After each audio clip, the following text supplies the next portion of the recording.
So, the Battlefront Classic Collection came out. I have some thoughts.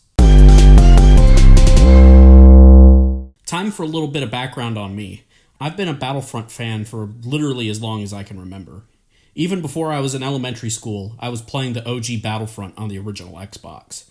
Then a couple of years later, I found out there was a second one, and I just had to get it, and I got it on Steam. Then a few years after that, I was there for the launch of the EA Battlefront games. While they were not as good as the OGs, I still thought they were good games, but that's a topic for another day. I own Battlefront 1 and 2 as physical copies for Xbox, the backwards compatible digital versions for my Series S, the OG Steam releases, and even a copy of Battlefront 2 for the PSP. Yes, that exists, and it was honestly pretty okay considering the PSP only had one analog stick. Like, they did as absolute a good a job as they possibly could have porting it to that hardware. But the point is, I've been a fan of this franchise for a long time, and this is not a review of the original games. The OG Battlefront 1 and 2 are still some of the greatest first-person shooters ever made, and if you needed me to tell you that, then you missed out. This video is only a review of the Battlefront collection on Switch specifically, comparing these re-releases to the originals. What does the collection do better, and what does it do worse? Let's find out. Pros. Online play is here, technically. This was probably the main reason a lot of people wanted this collection, myself included, to be able to play these games online again, or if you're a bit younger like me, for the first time ever.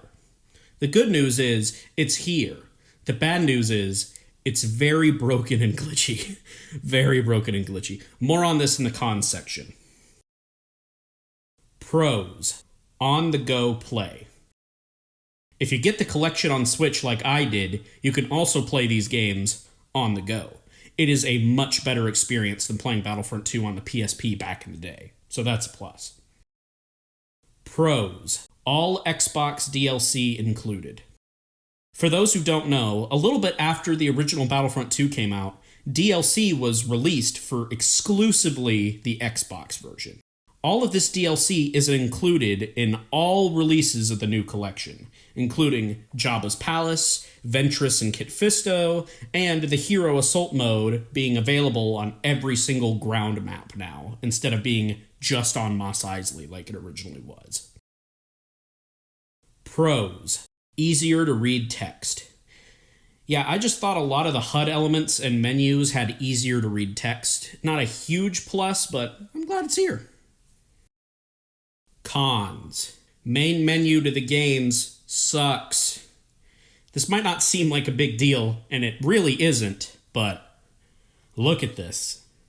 This looks like it took them literally 5 minutes to make. They didn't even do something cool with the images like Nintendo did in Mario 3D World plus Bowser's Fury. Sure, it isn't much, but it's just a little something to give it, a little bit more personality. And make it not look like complete dog. Cons. Larger file size. What the happened to the file size in this game? The original Battlefront 1 was only about 3 gigabytes, and the original Battlefront 2 was only about 10. So rounding up, that's like 13 gigs total. How did this collection become over 30 gigabytes on Switch and over 70 gigabytes on PC? I'm genuinely impressed. I always suspected that modern game companies just didn't care at all about keeping file sizes to a minimum, and that modern games could be a lot smaller if they just did some file compression and bothered to clean their projects and delete unused assets. And I'll go ahead and take this collection as proof. This is proof that they just do not care. Game companies, please stop doing this. Cons. Online play is very glitchy.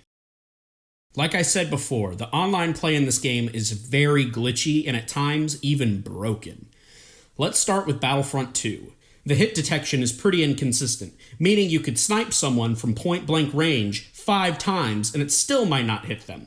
Real example, by the way, I didn't make that up. This doesn't happen all the time. Like I said, it's inconsistent. But it's more like maybe 60 to 70% of your hits go through. However, I've noticed it seems to work for the most part on bots. The hit detection mostly struggles on other human players. So if you're in an online match, look for enemies who don't have red names above their heads. Also, the less people in a match, the less glitches will happen overall. That doesn't just go for the hit detection, that goes for all the glitches. You can also expect some random teleporting and jerking around if a game gets laggy, and that goes double if you're playing as a hero character. Seriously, the Jedis are so glitchy in multiplayer mode. You essentially just glitch around the map in an invincible state and kill everyone. If you're not playing as a hero in online mode and you see one, you're screwed. The online play in Battlefront 1 is much better than in Battlefront 2, but it still has some problems with hit detection. Other than that, Battlefront 1 came out of this way more intact than its slightly younger brother. All of that said, this only applies if you can even get in a match to begin with. On Switch, I have no issues getting into matches, but from what I've heard, PC players are having a lot of trouble even getting into matches. Cons. Visual and audio problems and glitches. This collection utilizes AI upscaled textures. Most of them look fine, but some of them look like complete crap. On top of that, sometimes the textures, especially floor and shadow textures, will glitch out a lot. I would definitely not recommend playing this game if you have epilepsy or are sensitive to seizures. Seriously, you might actually be putting yourself in danger if you play this game with epilepsy. That's why they had to add the epilepsy warning right at the start of each game in the collection. Seriously, every time you boot up a game in this collection, whether it be Battlefront 1 or Battlefront 2, there's an epilepsy warning. That's how bad it is. On top of that, the cutscenes in the Battlefront 2 campaign just suck. It's not just the visuals, though. The audio in this collection sucks, too. There is a glitch present in both games where the audio will often play at a lower pitch than it really should be. Mainly music cues and sound effects. Just look what they did to the iconic loading screens of Battlefront 1.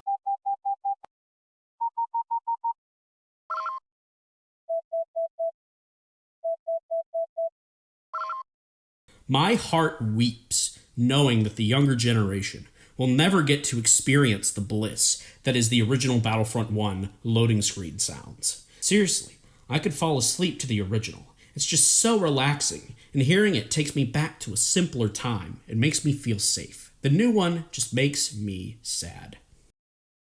Cons. Only 2-player split screen when 4 was possible on the original Xbox. This one's pretty self-explanatory. Cons. Switch uses A button to jump, which sucks. Yeah, I prefer the jump button to always be the bottom one. I don't care if the button itself says A or B. For me, it's about the position of the button. And on Switch, the A button is on the side, not on the bottom. I hate this. This is a huge pet peeve of mine that comes up in a lot of Switch games. Still, I don't think this will affect the other versions of this collection. Things I wish they added, but they didn't. Sprinting in Battlefront 1. I really wish I could just sprint in this game because the walking is slow and having to roll everywhere is a pain in the butt. Things I wish they added, but they didn't. Crossplay. Splitting the online players of this collection amongst Xbox, PlayStation, PC, and Switch is pretty dumb since not a lot of people even played the original versions of these games in the first place.